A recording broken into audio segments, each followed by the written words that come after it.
Bon, les amis, ça ne va pas. Ça ne va pas à Madrid. Le Real qui a un nombre excessif de blessures. On se croirait à Chelsea ici. Je ne sais pas comment on va s'en sortir, mais je voulais qu'on en parle. Je voulais qu'on essaie un peu de voir ce qui se passe là dans le club et comment on peut gérer ça parce qu'on a quand même encore peut-être 3 4 bonnes semaines de football avant les vacances.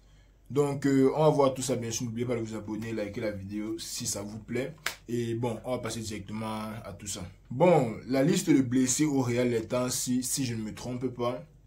On a 2 gardiens et 6 joueurs de champ. On a Courtois, on a Kepa, Militao, Dani Ceballos, je crois, Camavinga, Chouameni, Vinicius et Arda Güler. Voilà nos blessés. Bon, commençons par les goals. Courtois, on avait déjà sa blessure dès le début de la saison. On a ramené Kepa, on a dit qu'ok, il nous faut un gardien remplaçant, on a ramené Kepa et tout. Kepa qui a fait ses matchs, je pense qu'il commençait quand même à avoir un bon niveau de confiance avec le temps, mais malheureusement pour lui, il s'est blessé. Je pense que c'était le match contre Braga, à l'entraînement avant le match. Il s'est blessé. Bon, de ce côté-là, ce qui m'inquiète le plus, c'est que Lunin se blesse aussi. Moi, j'espère vraiment que Lunin ne va pas se blesser parce que Lunin est assez bon pour jouer le poste de gardien titulaire au Real. On va pas se mentir. Lunin, c'est un gardien fort. C'est un gardien qui était dans les top espoirs U21 quand il était encore jeune. Lunin, c'est un gardien qui peut performer dans un club comme le Real. Certes, il y a un très grand joueur comme Courtois devant lui. Mais je pense que quand Courtois est blessé, déjà, Kepa, c'était un choix un peu trop impulsif. Je comprends qu'on ait besoin de 2 bons gardiens. Mais je pense que Lunin se gère très bien. Il peut nous gérer sur une saison. Peut-être pas faire tous les arrêts que Courtois va faire, mais c'est pas Kepa qui allait faire ça. Donc, niveau gardien, moi, je suis pas inquiet. Je sais qu'on a Lunin, je sais que Lunin peut gérer. Maintenant, reste à voir les matchs qui vont venir. Après, on n'a pas non plus les matchs les plus compliqués pour terminer. On a joué contre le top 3 ou le top 4. Peut-être même le top 5 parce que je sais qu'on a joué la Real, Barça, Atlético et Girone. Et sur les matchs là, on a gagné 3 sur 4. Donc, très bon bilan pour l'instant. Girone est toujours premier, mais ils ont un match contre le Barça et je crois un match contre l'Atlético. Donc, ça sera intéressant à voir. J'espère qu'ils vont taper le Barça comme d'habitude. Mais l'Atlético, vraiment, je ne sais pas encore ce que je veux dans le match là. Mais on va débriefer ça ici là, ne nous inquiétons pas. Bref. Gardien, on n'en parle plus. Défense centrale, Militao qui est blessé, ça donne beaucoup plus de temps de jeu à Rudiger. Rudiger qui permet beaucoup avec les Alaba et Nacho. Ancelotti qui gère bien pour l'instant. Bon, forcément, Nacho n'aura pas autant de temps de jeu que les 2 autres. Mais je pense que pour l'instant, Ancelotti gère bien. Il n'y a pas de gros soucis à se faire. On a bien comblé l'absence de Militao. Et puis bon, on va monter au milieu de terrain là où il y a les vrais problèmes. Au milieu de terrain, on perd Chouameni la semaine passée, je crois. Et on perd Camavinga à l'entraînement avec l'équipe de France. C'est compliqué, les gars. Voici comment moi je vois ça. On peut soit mettre un joueur qui est plus dans la gestion, comme Toni Kroos là-bas, savoir qu'il aura un apport défensif, mais pas aussi costaud que peut-être un Camavinga ou bien un Chouameni.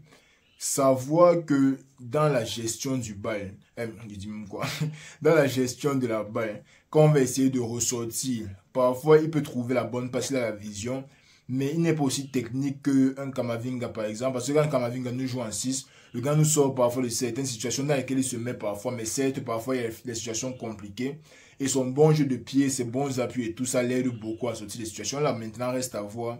Est-ce qu'on met un Toni Kroos là-bas pour essayer de gérer le rôle là, ce qui sera probablement le cas.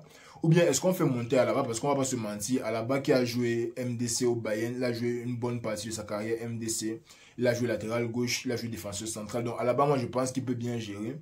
Reste à voir s'il a encore la lucidité qu'il faut pour jouer au poste là, s'il peut encore être défensivement assez stable, ce qu'il est souvent, sauf sur les ballons aériens. Alaba est défensivement assez stable, mais aussi dans la remontée de la balle. Là, quand on lui donne le ballon, un ballon rapide, il y a 2 joueurs qui ferment sur lui.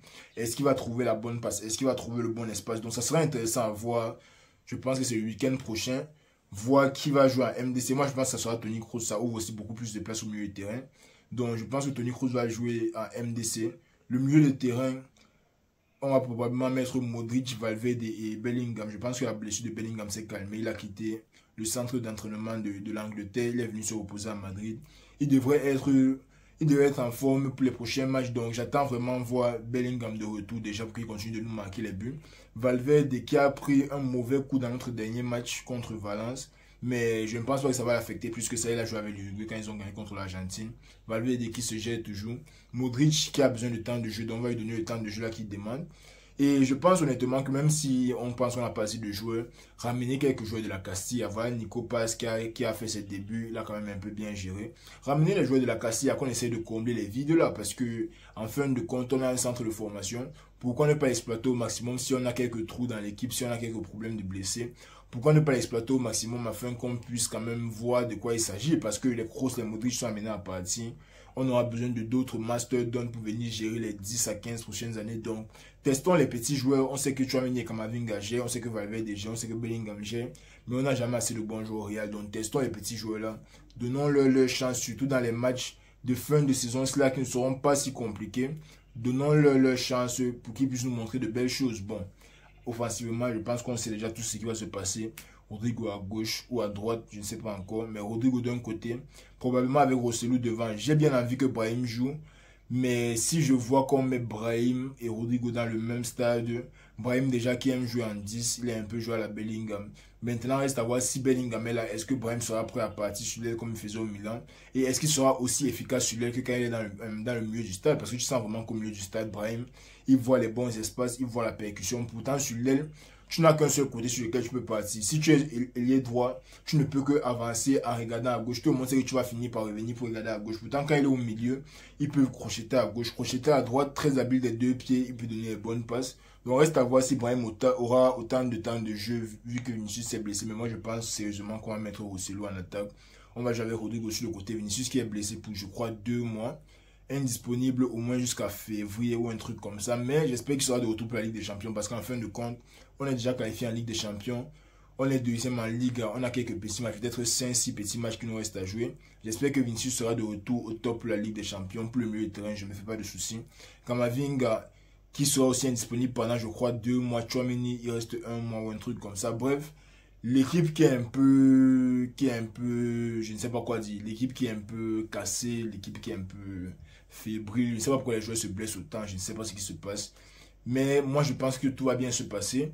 J'ai bien envie de voir 2-3 talents venant du centre de formation. J'ai surtout envie de voir Arda Güler. Et je ne voulais pas faire une vidéo sur le petit ici justement.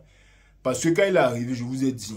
J'ai dit sur la vidéo quand on l'a acheté que ça ne devienne pas un prochain hasard. Certes, il y a les vidéos, il était bon à l'entraînement, il a fait ceci, il a fait cela. Il n'a pas une seule fois porté le maillot pour jouer un match officiel. Depuis septembre ou bien août qu'il est arrivé. Donc, j'espère vraiment que le petit ça ne va pas se terminer en hasard. J'espère vraiment, c'est un bon petit talent. Lui n'a même pas eu l'opportunité de se montrer 1 ou 2 fois sur le stade pour qu'on dise qu'il est nul, comme on a dit pour Hazard. Il n'a même pas eu l'opportunité de montrer son football, même une demi-seconde. Et j'espère vraiment qu'il sera de retour.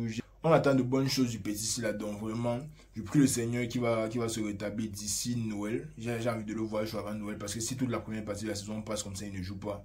La deuxième partie, je ne suis pas sûr qu'il aura encore le football dans les jambes pour pouvoir jouer au calibre d'un club comme le Real, surtout que c'est la deuxième partie là qui est la plus importante. Il y a les phases éliminatoires de la Ligue des Champions, il y a le dernier round de la Liga, il y aura la Super Coupe d'Espagne qu'on va devoir jouer contre qui là. Bref, on va devoir jouer la Super Coupe d'Espagne contre Barça, Atlético, toutes les fausses équipes là, je pense Osasuna aussi. Donc j'attends vraiment voir ce qui va se passer là-bas. Mais sinon jusqu'ici, moi je pense que le Real peut gérer les blessures ici. Il suffit juste de ramener quelques joueurs du centre de formation, mettre Rodrigo au stade, peut-être Rosselló, donner son temps de jeu à Brahim, que Bellingham revienne à un bon niveau. Et moi je pense que tout va bien se passer parce qu'à part eux là, le reste des joueurs ils ont prouvé qu'ils savent se gérer. On a juste besoin des joueurs maintenant pour marquer et c'est ça qui reste à voir dans le match du week-end prochain. Donc c'était tout pour la vidéo. Prenez soin de vous les amis. On se reprend probablement pour le deuxième match de qualification des Lions parce que le dernier match là, honnêtement quand j'ai vu l'équipe contre laquelle on joue, ça m'a pas trop donné envie de regarder le match. Apparemment les gars ont bien joué. J'attends voir le prochain match pour voir ce qu'ils vont jouer. S'ils jouent mal, moi je vais les insulter sur le match là. Je vais pas regarder le match qui est passé le 3-0. On a marqué 2 buts dans les 5 dernières minutes là. Non, je vais me concentrer sur le match que je vais voir. On va parler du match là. Prenez soin de vous les amis. Abonnez-vous et likez la vidéo. On est ensemble.